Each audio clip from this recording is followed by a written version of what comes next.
So to get that perfect barbecue, you use wood. Are you sure it's safe? Whatever. We put the lighter fluid on, strike the match, and... Oh, should we call the fire department? That might be a good idea.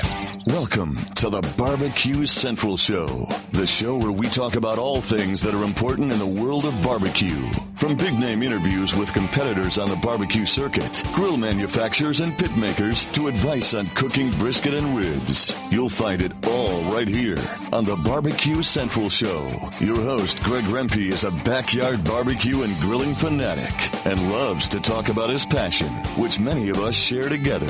You can learn more about barbecue and grilling by visiting the website, thebbqcentral.com. Now, let's get in the smoke. Here's your program host, Greg Rempe. Well, welcome to the Barbecue Central Show. This is the show that talks about all things important to the world of barbecue and grilling. Welcome to the show. Welcome to the big barbecue show. Special event wrapping up the barbecue roundtable shows that we've been doing here for the past 4 weeks. And why not wrap it up with one of the most difficult categories to cook? Well, aside from chicken, not that we found out anything about that during the roundtable. But this is the beef brisket category tonight, and on the paddle, sitting in currently second place overall in the KCBS and sitting in the third place brisket for 2010. More importantly, ranked number one in brisket category in 2009. Also finished team of the year in the KCBS, and fresh off another brisket category win this past weekend in Hammond, Louisiana. Pitmaster of Pellet Envy, Rod Gray, joining us. Also sitting in, ranked number 5 in brisket for 2009 in the KCBS, finished second in the Team of the Year points chase. Also was in Hammond this past weekend with a very respectable 21st overall. Pitmaster of Iowa Smoky D's, Darren Warth. And rounding out the panel tonight, ranked number 7th in pork in 2009 in the KCBS, and finishing third in Team of the Year points chase, Pitmaster of I Smell Smoke, Steve Farrin. And these are the guys that are joining us tonight. Guys, welcome in. And appreciate you taking the time out to join me, and certainly the Peanut Gallery is very happy to have you aboard as well. We're going to be talking about brisket tonight, but before we actually get into the pre-cooking events here during the first segment, why don't we go ahead around the room and see what everybody is cooking on, and we'll start with Rod. Greg, I thought I was calling into Tradio. I'm on the wrong show. Tradio? Get that big stuff out of here. Rod, would you like to trade that Jambo pit? I'm, Greg, thanks for having me on again. You know I love to come on your show. I'm cooking on a Jambo, currently called Model J5. Model J5. All right, Darren? Oh, man, Jambos have got, now we got model numbers on those things? I know, I'm confused by it too, Darren. Cooking now just depends what week it is and where I'm flying to, but I mean the most traditional cook for me is cooking on a 22-inch Weber Smoky Mountain, followed with an FEC 100. Would you say, Darren, that you're cooking on cookers that are not yours the majority of the time then? Oh, not necessarily the majority of the time, but I try and, especially last year, got into the race, Team of the Year, and kind of flew around and did some different things on different cookers. Earlier this year, we've already cooked on a different cooker and took a reserve down in North Kansas City, so it's kind of a challenge to us. We kind of like to do that. Living the rock star barbecue life. Darren Warth from Iowa Smoky D's. Rounding out this question, Steve Farrin from I Smell Smoke. I cook on an FEC 100 and occasionally a Backwoods. Do you have a preference for one or the other? I've really gotten to like the FEC for the brisket. All right. Now, this is a question that I could probably ask at any point during the cook, but why not ask it right now, right up front? And there's been a lot of talk, especially with the show Barbecue Pitmasters on TLC that aired a month and a half ago or whatever, about brisket. This never seemed to enter unless you were talking with the elite of the elite or people that were doing high-end catering jobs for white-collar hoity-toity types. But all of a sudden, Wagyu beef has come into play. So let's go around real quick. Any of you guys use the Wagyu brisket for competitions? And we'll start with Darren. No. Ever dabbled with the Wagyu? Never tried it. Never. All right. What's Steve. the reason to? I'm certainly not the guy to ask, but lots of people talking about the Wagyu, and figured I'd get you expert's opinion. Steve, Wagyu guy or no? No. If I was Rod Gray and had his money, maybe. Have you ever tried the Wagyu just for fun and giggles? I wouldn't even know where to get it. There you go. All right, Rod Gray. No, I can't spell Wagyu, let alone afford it. Honestly, I'm not sure I haven't ever seen a Wagyu or a Kobe brisket in person. Me neither. All right, so this then brings up a pretty interesting follow-up question and we'll start back with Rod. I mean, obviously you guys are aware of the internet. You see a lot of the stuff being posted around. You've seen some, I guess, more high-profile names because of the shows talk about Wagyu briskets. Is it just something that you're not interested in trying after what you've heard and after what you've seen on the TV shows? Or you're just happy with what you got and you're going to stick with it, and that's all that you're going to be talking about that? Well, Greg, we're all competitors, and I think we all want to improve on what we do. And I've thought about it, and I've actually had some conversation with some folks about some of those types of products. And when it comes right down to it, it's pretty hard to kick my choice briskets, considering how they've been doing, especially the last year or so.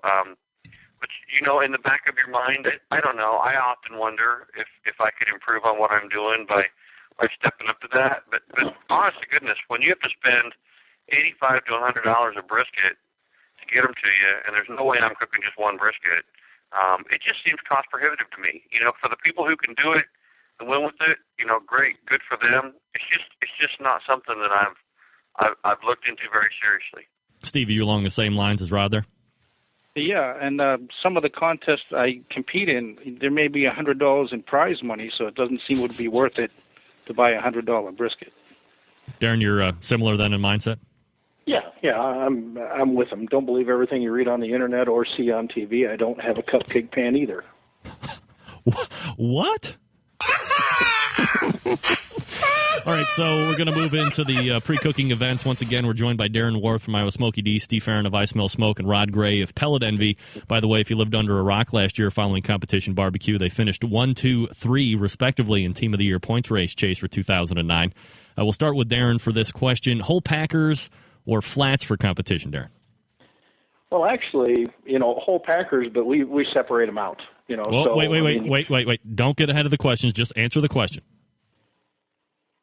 Whole packers. All right, yeah. Steve? Sometimes. Whole packers, all the time. And Rod, whole packers or flats? Absolutely.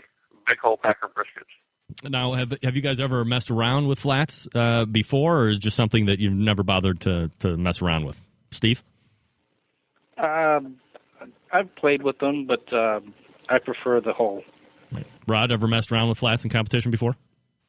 Not in competition. We'll cook flats. We do, unlike Darren and now Steve, we do very little catering, but once in a while we'll do some little catering, and it's easier to process those flats. But no, I can't recall having ever cooked a flat in competition. Right, Darren, I have a feeling I know where we're going to go here in the next few questions, so that's fine, and we'll wait for that. But we'll go back to you. Are you using a specific purveyor for the brisket that you're using, or do you just go to the big wholesale clubs and buy by eyeball? And we'll go to Darren. We cook about 20, 25 cases of brisket a week now at the restaurant, so I'm able to cull through. Now, some weeks are IBP, some weeks are Swifts, National Beefs. It really doesn't matter. A good quality brisket's a good quality brisket. So, I don't think I've in a long while I haven't been to the big purveyors or the discount store or the warehouse stores to buy a brisket, except for when I'm traveling. If I'm out traveling, that's going to be the only place to really find them. Rod, do you have a specific beef purveyor, or are you going to the wholesale clubs too? No, I'm very lucky. In Kansas City, there's a wholesaler named Scavuzzo's, and John Scavuzzo, the owner, great guy, tons of beef knowledge, and I'm lucky enough that I'm buying certified Angus beef. I'm buying Swift for a specific reason we can talk about when you're ready. But I get them through John by the case. The upside is I've got some good briskets in there. The downside is I've got some bad briskets in a case. So that's just the way it works for me. And Steve, specific meat purveyor, or are you using wholesale clubs? I actually use Brant beef that I get from a local wholesaler who's kind enough to age it for me. I don't have a fridge to dedicate to aging meat, so it's nice that he can do that for me. When I'm traveling, I try to count on Rod Gray, right, Rod? I think you beat me with some of my briskets not too long ago, Steve. I think maybe I did. Oh, the wonderment sharing of barbecue and getting stabbed right in the face with barbecue all at the same time. All right, Steve, we'll go back to you for this question. How many briskets are you cooking for a competition? I cook 2, always. 2 always. Darren? 2. 2. And Rod? Yes. 2, always. Never more, never less. And by the way, Greg, both these guys have beaten me with meat. I've brought them multiple times. And shared the prize winnings, I'm sure. Yeah, I'm still waiting on those checks. It's in the mail. Of course. Always in the mail. Now, when you're looking at the briskets... I'm rich with their friendship, Greg. That's the thing. Oh, look at... Man, that's what I'm talking about. Rich with friendship. I can weed through the BS, Rod, with the best of them. All right, so when you're looking at the briskets themselves, what are you looking for? What are you eyeballing when you're looking to actually pick the ones out that you're going to be taking on the road with you to the competitions? We'll go back to Rod. Well, I've got a couple things. I'm looking for a specific size. I'm looking for about a 15-pound whole brisket, maybe a little larger. That's a timing thing for me. A brisket that size, put on at the time I put it on, comes off the time I usually want it to come off of. The other thing I'm looking for is I'm looking for the thickness of the flat. I would prefer to have a flat that's really thick. Beyond that, I don't really look at the marbling inside the package anymore. I don't really look at the point for any reason. I'm just wanting a 15-pound whole brisket with a thick flat. What about you, Steve? I use smaller briskets than Rod. They're usually around 12 to 13 pounds. And I do look for the marbling and a thicker flat. That's about it, really. I like a nice flexible brisket. If you pick one up and it's kind of tough, I mean, you can feel it. So you want to stay away from the stiff meat? Yeah. Darren? I guess my opposite of Rod, I'm going to pick marbling over thickness any day. I'm constantly looking at the marbling of the meat. If it's thick, fine, great. If it's not, as far as size of brisket, I'm all over the place. I mean, I've cooked 10-pound packers and I've cooked 21-pound packers. I'm just all over the place. It really comes down to what's looking good that week that's coming through and that has a lot of marbling and isn't paper thin, but, has some, at least what I'll say is maybe a minimum of an inch thick on the flat. All right, we'll go ahead and stay with Darren here. We're getting in the trimming process here of the brisket. First off, are you separating the point and the flat at this point of the cook? Yes, right from the beginning. Usually I'm trying to do it in the restaurant. Even before I leave for the contest, I'm trimming off the flat, really not doing much to the flat, and I'm trimming down that point, trimming almost all the visible fat off that point.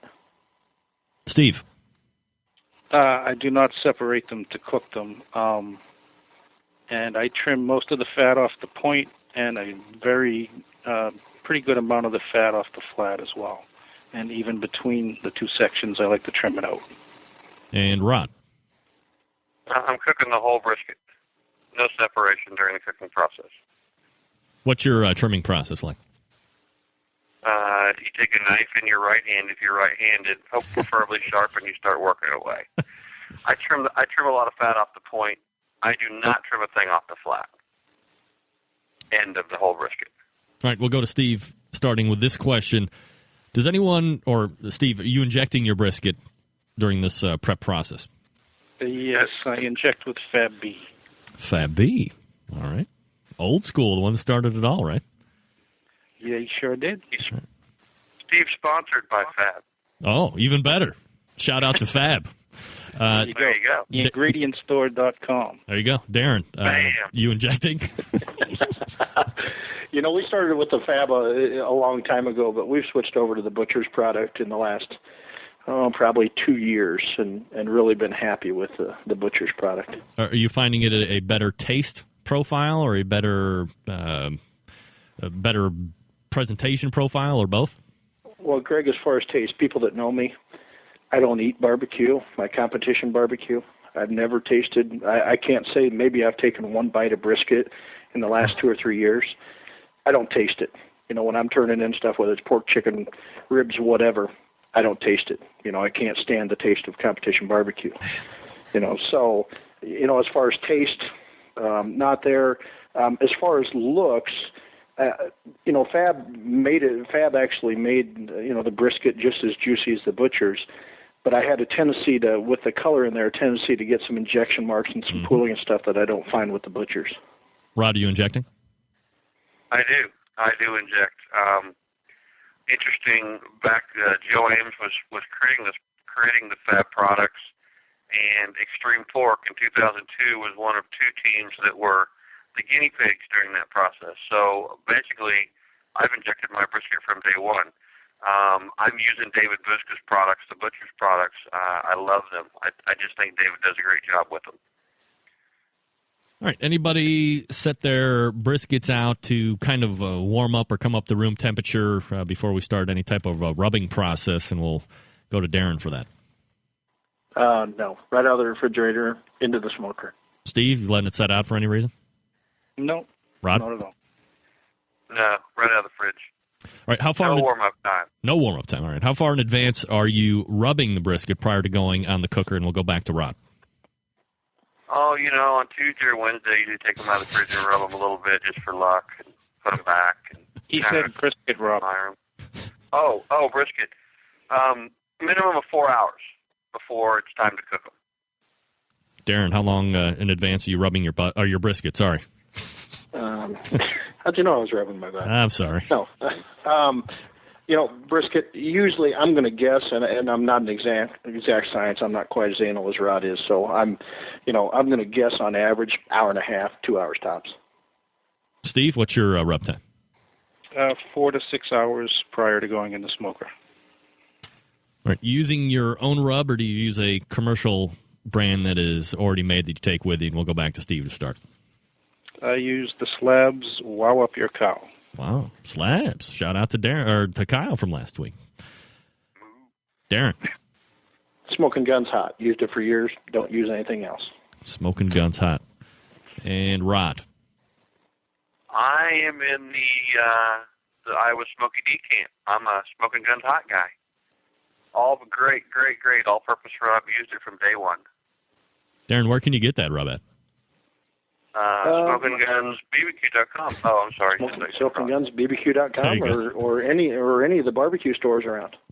Now, is the rub that you're using for the brisket specifically different than what you would use on your other stuff? And we'll go back and start with Rod. No, absolutely not.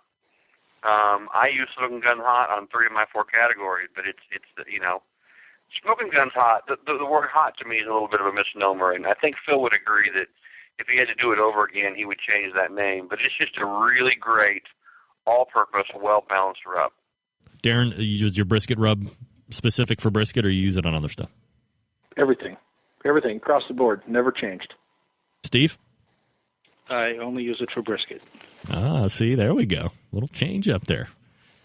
All right. Anything else before we close out this section? Anything else you're doing prior to going on the cooker that you're doing preparation-wise on the brisket? And we'll start with Steve. I do use horseradish mustard as a slather before I put my rub on. Horseradish mustard? Yes. Do you find that heat carries over a little bit in the finished product? I believe it does. All right. Darren, anything else? Nothing special. I mean, I do like to, before I inject the brisket, I do like to wrap it many times in saran wrap, and then I inject through the plastic. And it just seems to take that, it keeps that injection next to the meat, and then after you let it sit for a few hours, it seems like most of that injection's gone, whether it's going back into the meat or whatever. And that's really the only thing different. No extra, slathers or anything. Rod, anything else you're doing before going on the cooker? Yeah, I go over to Steve's and I get some of that mustard for my hot dog right before. But other than that, no. Awesome. Nope, you've got all my prep. All right, there we go. We've covered the pre-cook or the preparation section here. So, guys, go ahead and hang back here for about 3.5 minutes. Grab a cold beer if you're so inclined, and that'll give me time to go ahead and remind the great folks about the good people over at the Barbecue Guru, makers of automatic pit temperature control devices. I mean, they're the ones that started it. So, if you're thinking about getting one, forget the Stoker or those other brands. These are the ones that originated it. You can find them two ways on the interwebs at the bbqguru.com, or you can call them toll-free on your telephone at 800-288-GURU. It's the good folks at the Barbecue Guru. Again, if you're not looking for automatic pit temperature control devices, they got a host of other products that make your barbecue and grilling life easier. The Barbecue Guru, the bbqguru.com, 800-288-GURU. We'll come back, and we'll get into the cooking section. Stay tuned. You're listening to the Barbecue Central Show.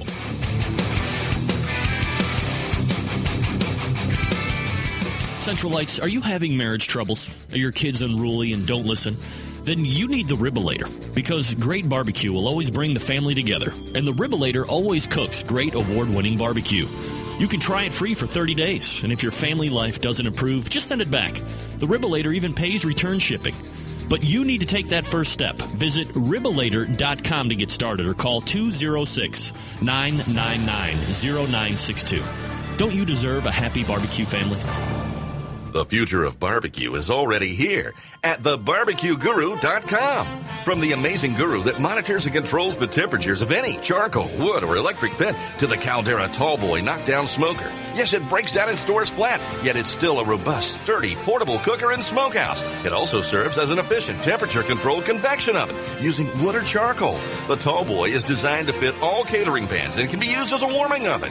You can cook in any style you choose. Make ribs, chicken, jerky, vegetables, smoked cheese, whatever you want. Take it to KCBS competitions and unload it from the trunk of your car.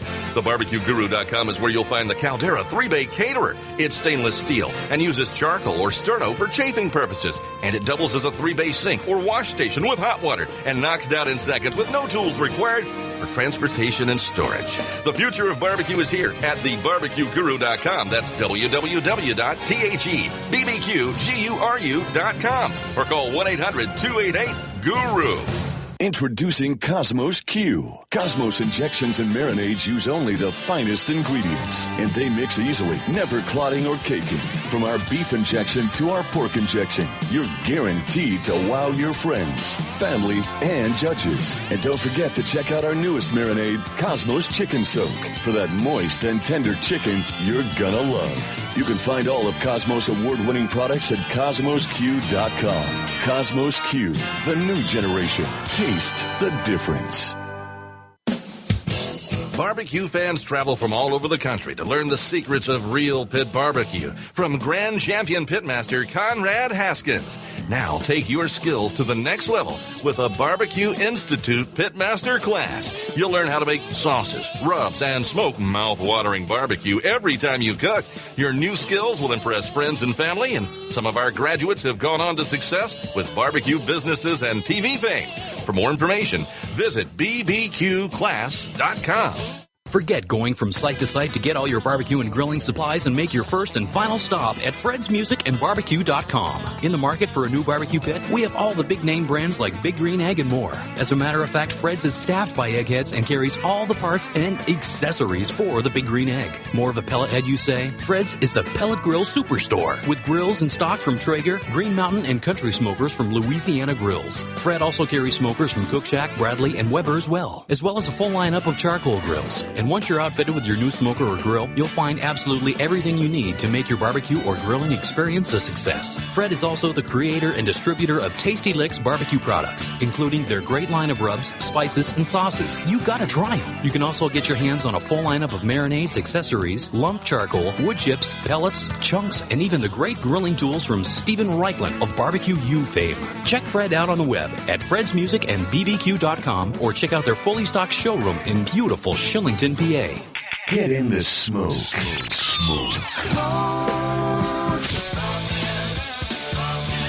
It's the Barbecue Central Show. Once again, here's your host, Greg Rempe. All right, welcome back to the Barbecue Central Show, brisket edition here on the Round Table. rounding out the last 4 weeks in a row that we've been doing these barbecue roundtables. This portion of the show brought to you by D-Dog's Barbecue Rub. You know you love their rubs and sauces, but would you like to buy them locally? Of course you would.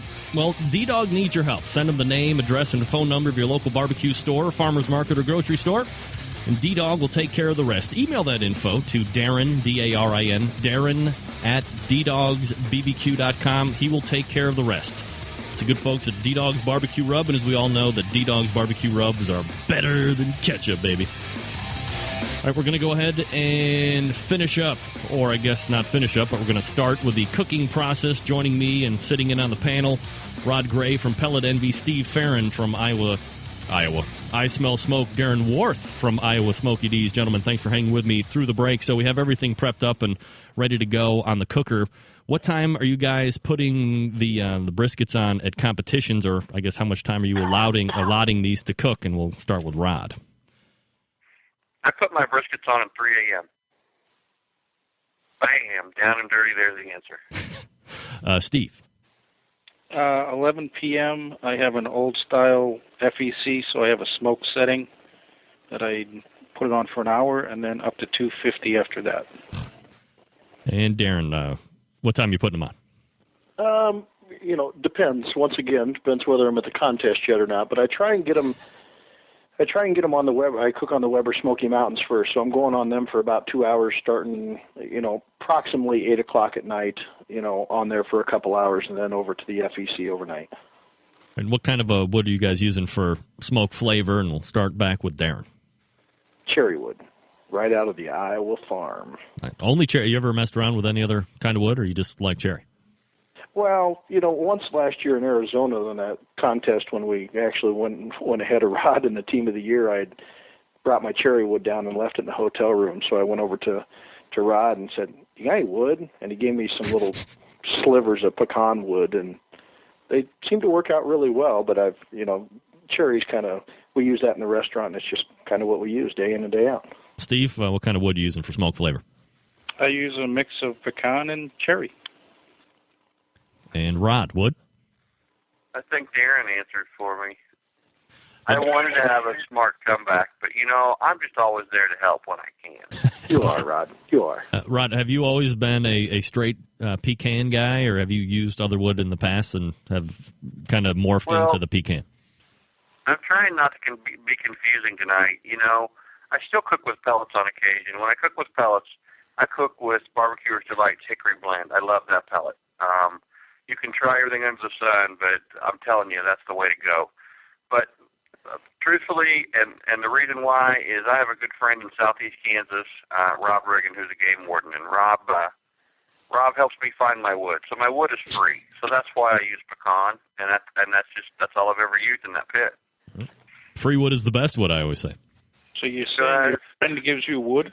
I'm saying I get wood from my friends, Steve. Yeah. I've always said that the barbecue roundtables are fodder for homoeroticism that knows no bounds. All right. So what temperature are you guys keeping the pits at during the cook? And we'll start with Darren. 245. Have you ever messed around with other temperatures in the past and found that 245 works best? Well, I guess 244 to be exact. Because that's where the FEC overnight. But normally we're in that 250 range. I mean, a few years ago we did try 200. I don't know, just like 245 better. Steve? 250. And Rod? Yeah, I'm more of a 242, 243 guy. That goes way back. No, 275 on the gear. I cook a lot lower and slower on the pellet pits, but to keep this simple, 275. Right. Anyone based or mop or spray during the cooking process? And we'll go back to Steve. No, I'd be sleeping during that whole process. Darren, you mopping or basting or spraying? No, I'm with Steve. Nights for sleeping. No, he's never been with me. It's a lie. Rod, doing any of that? No, once I go in the pit, I don't look at them for 4 hours. It's at the 4 hour mark. I take a look, which is 7 a.m. So, but the short answer is no basting, no mopping, no nothing. Ever messed around with that to see if you could add layers of flavor or anything like that? If you're asking me, I probably tried some of that in the very, very early days before I was a competition barbecue cook. I tried and learned to cook brisket, but in the pellet days, I'm like those guys. You put those babies on in the evening, and you're done with them until morning. You just let them roll. So I didn't seriously mess around with stuff like that. No. Darren, did you ever try that in the past or no? Like Rod, when I was cooking in the backyard on a thing, I was opening that lid every 20 minutes, spraying it with apple juice and stuff. But other than that, no, just totally put them in, forget about them till morning. Steve, you always... Yes, I want to reiterate what Darren said. That's exactly what I used to do. Every 20 minutes? Prolong that for 4 or 5 hours by sticking your head in there. There you go. Steve, have you ever done that before or never? Back in the day, we used to try all that stuff. Found out it doesn't really work. All right, so always an interesting question here, especially with briskets. Anyone foil the brisket during the cooking process? If so, are you foiling because the brisket has reached an internal temperature specific, or is it a color thing, or is it a strict time thing? And we'll start with Steve. It's not a strict time. It's when I manage to roll out of bed. I would like to see the brisket above 170 and with a nice bark formed on it. Darren, foiling? Foiling, usually 5 a.m., if we're working on a regular turn-in schedule. As soon as I roll out of bed, first thing I do, 5 a.m., wrap briskets and butts. So it's just a time thing for you, has nothing to do with color or temperature? Doesn't matter what the color of the looks. They all look the same every week. It's totally 5 a.m. I get out of bed and wrap the briskets. There you go. Rod, what about you? I'm a little different because of the pit I'm cooking on. My briskets are wrapped after 4 hours. That's enough time. They've been in the smoke long enough because I cook with straight wood, and whereas I used to wrap for moisture and tenderness, while that is still a benefit of wrapping, primarily I'm wrapping because I've applied enough smoke to the product. All right, now before you close up the foil, are you adding any type of liquid or special broth or whatever to the process before you close it up and let it finish cooking, Rod? I am. I am adding from the old Smoke and Spice cookbook a version of their basic beer malt. I'm adding about a quarter cup of that to the foil before I wrap it up. Darren, adding anything to the foil before you wrap up? Yeah, I kind of worked off, Rick's Sinful Marinade used to be, and still is, I think, today, a very popular marinade, homemade, made kind of famous by Rick Salmon. Kind of modified that a lot, where now I've got it down to I'm just putting, take a bottle of Worcestershire sauce, a bottle of Pabst Blue Ribbon beer, mix them together, and dump it on the brisket. Steve, how about you? Adding anything to the foil before you wrap it up? Stubbs makes a pretty good product, Stubbs beef marinade. All right. Commercial and ready to go in your grocery. Wait. He didn't ask if they made a great product, Steve. He asked what you're putting in your foil. That would be Stubbs beef marinade. Aha. See? Oh, I got confused there. I'm sorry. Well, I know it's easy for you. There you go. Yeah, I'm old. That's just because Slabs doesn't have a brisket marinade out yet. Soon Yeah. Soon enough. Oh, come on, laugh track. There you go. Thank you. Anyone separate the point and the flat at this point? Not to be redundant. Darren, separate. Oh, wait, you already did that. Steve. Mine are already separated. That's right. Steve, you separating the point and the flat? At the wrapping stage, no. All right. Rod, you separating? No. All right, so what internal temperature are we shooting for here to pull these off the pit, or at least to finish cooking? And we'll start with Darren. I'm going to go to 203, and then I'm going to start feeling. 203 and start feeling. 203. If they don't, 203, once, I'm not even thinking anything about it, not really paying attention until I hit 203. And then once I hit 203, usually, 204, 205, 206, this weekend, well, you can tell how I did in brisket this weekend. Yeah, I actually ended up going to 207 before they got tender. All right, so it's at that point you kind of going in with a thermometer to get the resistance of the meat? Yep, exactly. All right. Steve, what about you? Internal temperature? Anywhere from 198 to 202. And again, with the probe, it has to feel tender. Rod? This will be a boring answer, but my goal is 203. But again, I want to reiterate what Darren said. You know, that is a basis for a decision, but it's become more of a feel thing for me, and I'm not even sure I can describe it other than the fact that my probe needs to glide in and out with almost no resistance. If at 203 I'm not there, it stays on. Sometimes at 203, unfortunately, it's like butter, which is I'm a little far at that point, but my guideline is 203. Yeah, I was going to ask that question because you're kind of feeling for that resistance. Is there a point in time where you can be not where you want to be, and then all of a sudden you've overshot sooner than you think? And has that happened any number of times during a competition? Darren? Oh, you know, all the time. American Royal Invitational last year, I had problems with my cooker, and we, you know, I woke up at 4 o'clock in the morning a little early. Thought I'd check my briskets, and they were at 212. Ooh. I started cooking brisket again. Yeah, I bet. Cooked it twice that day. Steve, is it an odd game of play for you as well? Oh yeah, stuff happens. You know, you can't avoid it, and just go on from there. All right. So, is anybody not, or well, we'll ask it this way: are you making burn ends during the cooking process? And if you are, is there any unique process that you're doing to achieve this? And we'll go to Rod. I am putting point in the box, yes. By definition, I don't know that I would call them burn ends exactly, but yeah, they're going in the box. Steve, burn ends? If it comes out good, yes. It doesn't always. And Darren, burn ends? Definitely burn ends, only if they're, you know, my wife tastes the burn ends, and if I don't get a look of, oh my God, I just wet myself, then they're not going in the box. Yes. Need the wet yourself look. Okay. Good to know. All right. Any other items that you're doing during the cooking process that we haven't covered? And we'll go to Steve. Nope, that covers it. Darren? Yeah, no, that's pretty much it. All right. Rod, how about you? I sauce my brisket, if that counts as something. Yeah, saucing? Not the cooking process, but during the cooking process?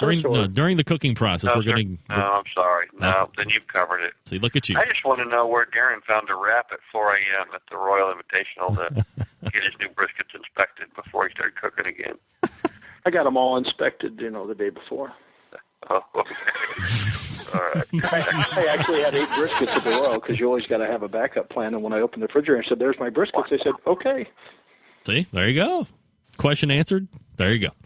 All right. He is sharp, isn't he? He is on the ball. Sharp like a knife. All right, we'll take our last break here, and then we'll get into the post-cooking events and some other off-topic conversation should time allow. So, guys, go ahead and just hang back here for just another minute or 2 or 3. When we come back, it's a post-cook. Again, we're joined by Rod Gray from Pellet NV, Steve Farrin from I Smell Smoke, and Darren Warth from Iowa Smoky D's. Teams 1, 2, and 3, Team of the Year from 2009. KCBS Points Race. Stick around. We'll be right back. You're listening to the Barbecue Central Show.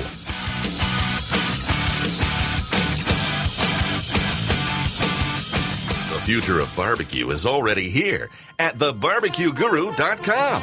From the amazing guru that monitors and controls the temperatures of any charcoal, wood, or electric pit to the Caldera Tallboy knockdown smoker. Yes, it breaks down and stores flat, yet it's still a robust, sturdy, portable cooker and smokehouse. It also serves as an efficient temperature-controlled convection oven using wood or charcoal. The Tallboy is designed to fit all catering pans and can be used as a warming oven. You can cook in any style you choose. Make ribs, chicken, jerky, vegetables, smoked cheese, whatever you want. Take it to KCBS competitions and unload it from the trunk of your car. TheBarbecueGuru.com is where you'll find the Caldera 3-Bay Caterer. It's stainless steel and uses charcoal or sterno for chafing purposes. And it doubles as a 3-bay sink or wash station with hot water and knocks down in seconds with no tools required for transportation and storage. The future of barbecue is here at TheBarbecueGuru.com. That's www.thebbqguru.com or call 1-800-288-GURU. Barbecue fans travel from all over the country to learn the secrets of real pit barbecue from Grand Champion Pitmaster Conrad Haskins. Now take your skills to the next level with a Barbecue Institute Pitmaster class. You'll learn how to make sauces, rubs, and smoke mouth-watering barbecue every time you cook. Your new skills will impress friends and family, and some of our graduates have gone on to success with barbecue businesses and TV fame. For more information, visit bbqclass.com. Centralites, you having marriage troubles? Your kid's unruly and don't listen? Then you need the Ribbolator, because great barbecue will always bring the family together. And the Ribbolator always cooks great award-winning barbecue. You can try it free for 30 days, and if your family life doesn't improve, just send it back. Ribbolator even pays return shipping. But you need to take that first step. Visit Ribbolator.com to get started or call 206-999-0962. Don't you deserve a happy barbecue family? Forget going from site to site to get all your barbecue and grilling supplies and make your first and final stop at fredsmusicandbarbecue.com. In the market for a new barbecue pit, we have all the big name brands like Big Green Egg and more. As a matter of fact, Fred's is staffed by eggheads and carries all the parts and accessories for the Big Green Egg. More of a pellet head, you say? Fred's is the pellet grill superstore with grills in stock from Traeger, Green Mountain, and Country Smokers from Louisiana Grills. Fred also carries smokers from Cook Shack, Bradley, and Weber as well as a full lineup of charcoal grills. And once you're outfitted with your new smoker or grill, you'll find absolutely everything you need to make your barbecue or grilling experience a success. Fred is also the creator and distributor of Tasty Licks barbecue products, including their great line of rubs, spices, and sauces. You gotta try them. You can also get your hands on a full lineup of marinades, accessories, lump charcoal, wood chips, pellets, chunks, and even the great grilling tools from Stephen Reichland of Barbecue U fame. Check Fred out on the web at fredsmusicandbbq.com or check out their fully stocked showroom in beautiful Shillington, PA. Introducing Cosmos Q. Cosmos injections and marinades use only the finest ingredients, and they mix easily, never clotting or caking.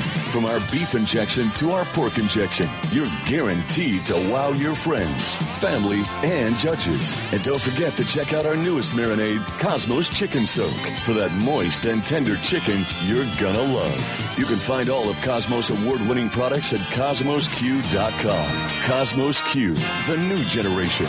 Taste the difference. Big name interviews. Coverage of competition barbecue. And the only host willing to give his honest opinion on all topics in the world of barbecue. It's the Barbecue Central Show. All right, we're back. Going to wrap it up here. Another successful barbecue roundtable. This is the brisket edition, joined by Rod Gray, Darren Warth, and Steve Farrin. This portion of the show brought to you by Yoder Smoky Mountain Barbecue. They are the leading online distributor of Meadow Creek barbecue equipment. These barbecue smokers, pig roasters, chicken cookers, and grills are handcrafted in the Amish country of Lancaster, Pennsylvania. And their goal is to give you outstanding value for the price and enjoy easy and profitable barbecues for years to come. They also carry a complete line of wonderful barbecue rubs and sauces. Check them out on the interwebs. Serious BBQs, that's plural. Serious BBQs, BBQS, SeriousBBQs.com. The good folks at Yoder's Smoky Mountain Barbecue. All right, we're going to go ahead and go to the post-cook. Brisket is now off the cooker. We'll go to Rod for this first question. After the after the brisket has reached its target temperature, do you look and hold it for a certain amount of time prior to building the box and all that stuff?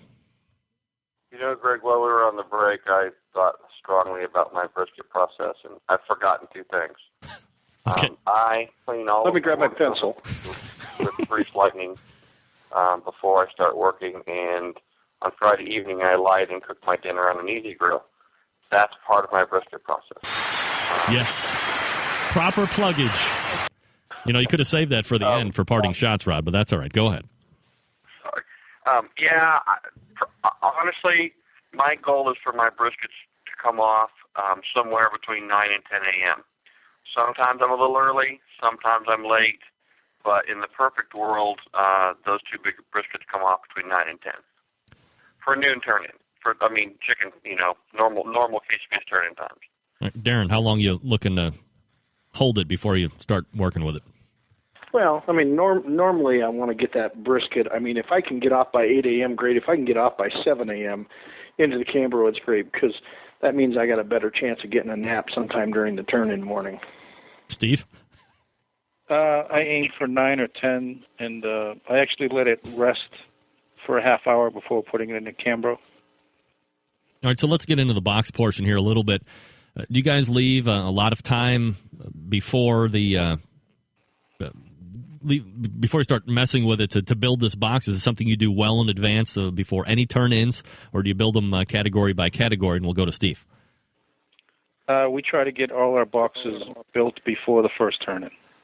And are you a lettuce or a parsley guy? Parsley. Darren, how about you? As far as built, the boxes are built the night before. As far as, not with the brisket in them, of course, but we're a parsley lettuce combination, and those are, my wife builds those if she's along the night before, and we're normally starting the brisket to go into the box 10 minutes prior to turn in. All right, Darren, I'm going to ask you a question. Don't lie like I know you want to. Does your wife build a better box, or do you build a better box? My wife, by far.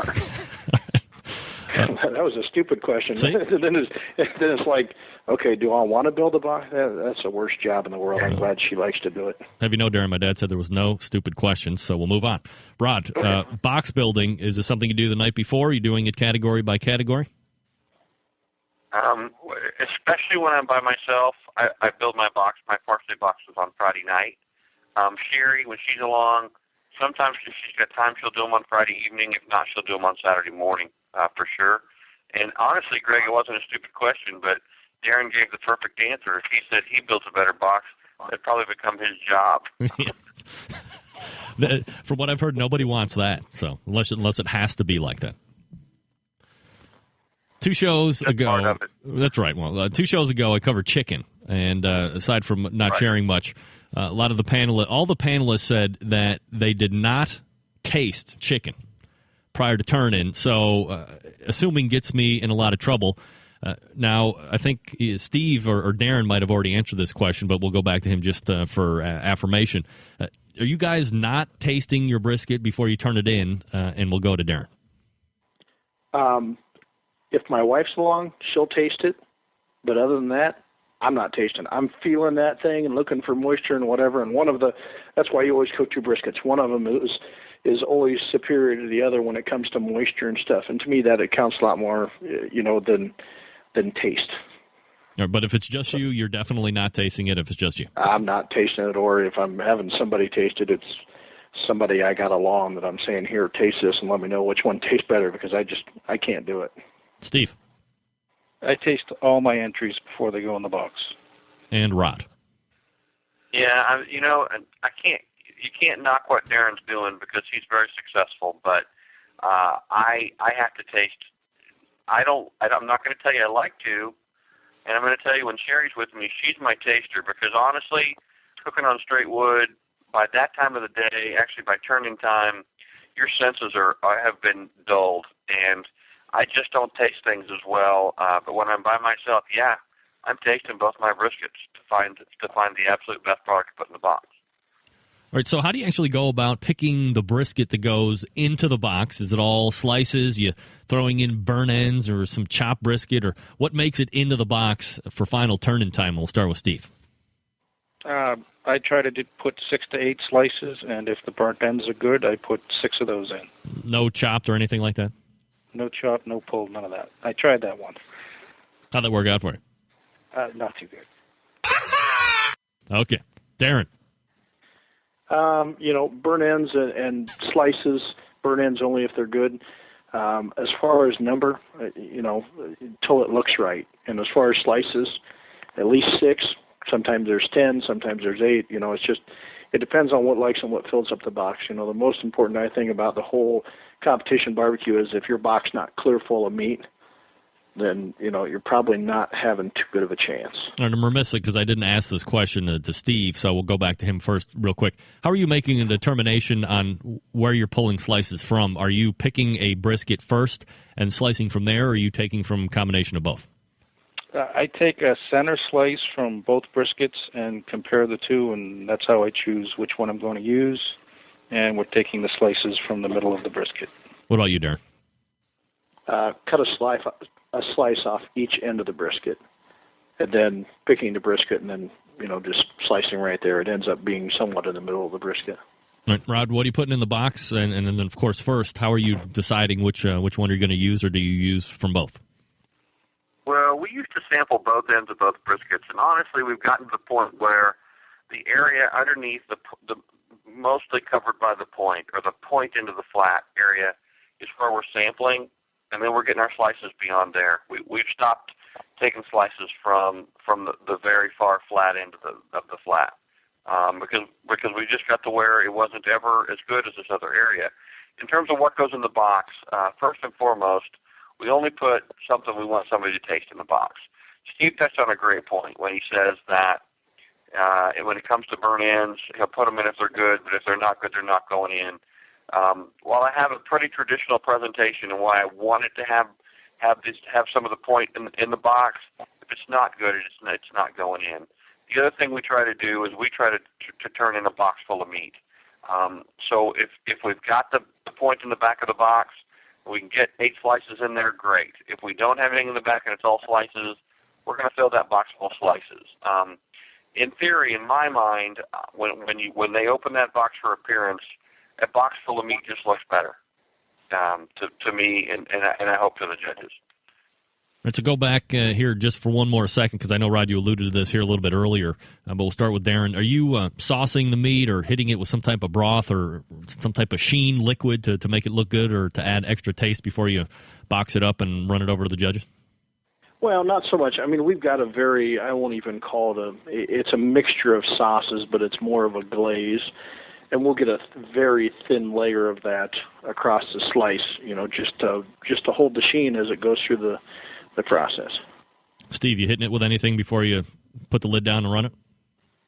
Yeah, and actually before that, 20 minutes prior to turn-in, I'll separate the point from the flat. I'll sauce both and put them back in the cooker for 10 minutes just to set that sauce. And we will apply a small amount of sauce on each slice. Do you use any sauce in particular, or is it your own personal recipe? I went through 4 different sauces last year. I couldn't decide which one I liked best. We used Slabs, we used Blues Hog, Head Country, and one that we actually make. Did you find out the one you like best yet? No. Good. Darren, do you use a particular sauce for brisket? Combination. Our sauce today has a combination of 5 different sauces. Well, I didn't think of trying that, Darren. Thank you. Just mix them all together. Yeah. You using the same ones as Steve mentioned then? Yeah, except for I would add Russ and Frank's. It's the sauce we use in the restaurant. A local Des Moines guy here, a good friend of mine. So, we use Russ and Frank's Sassy in the sauce too. I think it's just that little, the flavor and just a little Des Moines touch to it. And Rod, you hitting it with any sauce or spraying it or making it shiny before you crunch the lid down and run it over? We do apply a little bit of sauce to the top of the flat before we slice it. I don't apply anything to the face of the slice. Once it's in the box, we'll grab our spray bottle. It just has water in it, and we will hit it with just a little bit of water to create a little bit of a sheen or the impression of moisture before we close the box and take it in. We wanted. I guess, truthfully, this is horrible to say, but I've never really let it sit there for 10 minutes and opened that box to see if it still has the sheen or if the water's evaporated on it. Honestly, our goal, and something we may touch on in the wrap-up, but I want to get hot brisket in if I can. The judges are instructed not to judge based on the temperature of the meat. However, if you have the exact same 2 slices of meat in front of you, one of them is warm and one of them is cold, psychologically, that warmer piece of meat is going to taste better. Mm-hmm. So our brisket process starts at quarter till, but we're working as fast as we can. And a little sauce on it, get some water on it, get the lid closed, and get it turned in. Do you have a particular sauce purveyor that you like the most? Oh, I'm a huge fan of Blues Hog barbecue sauce. When it comes to brisket, and Bill knows this, I do mix my sauce with some Head Country. All right. Any other things that's going on prior to turning the box ins that we haven't covered, and we'll go back to Rod? Boy, I think I've covered my process pretty good start to finish, Greg. Other than wiping my tables with greased lightning and lighting that easy grill to cook dinner on, I can't think of anything else. Darren?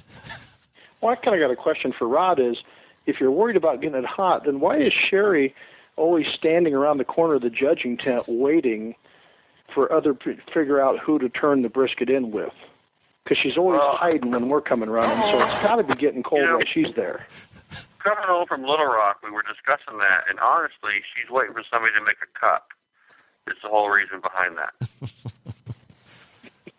She's counting boxes. She's got a checklist of every team that's there. There you go. And saying, okay, all these brisket cooks got their box in. Okay, well, it's time to go. What about you, Darren? Anything else? Darren, if you knew the answer, why'd you ask the question? Darren, you doing anything else prior to turning? Just like Rod said, we hit it with a water bottle. Steve? Hit it with a water bottle. Like I said, I taste the brisket, and we will make adjustments. We'll add heat, sweet, hot.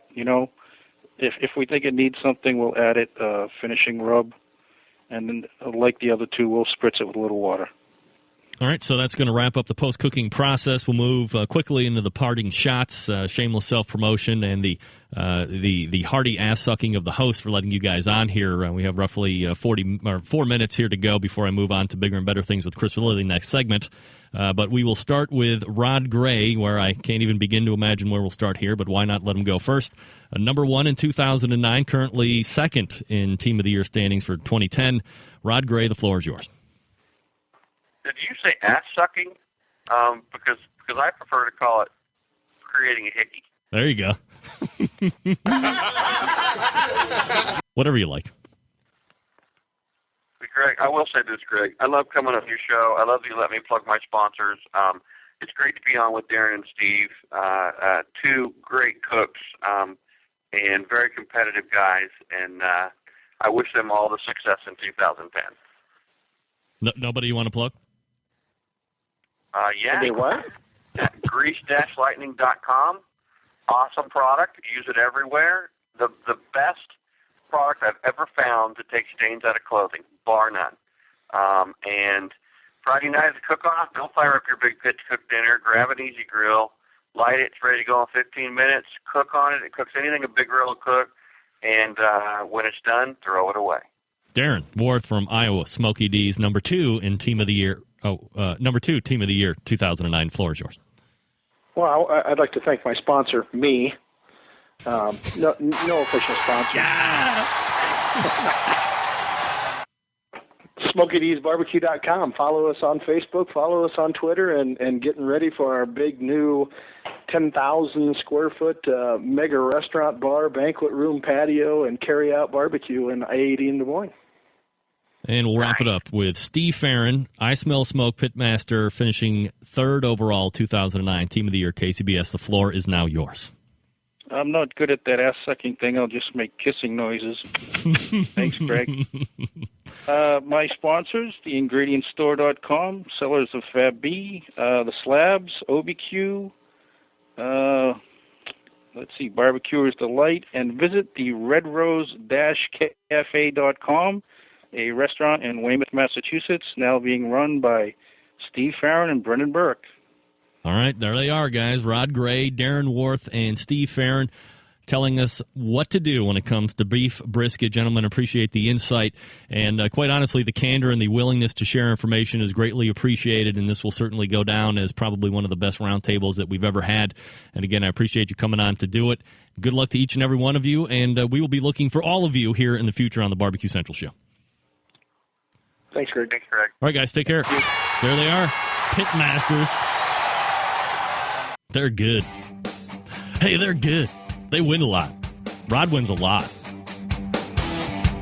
Darren finished middle of the pack. Very good showing for him last weekend. So pelletenvy.com is a place you can find Rod Gray. Iowa Smoky D's is Darren Warth, and I Smell Smoke is Steve Farrin. You want to weigh in on that show? Love to hear from you.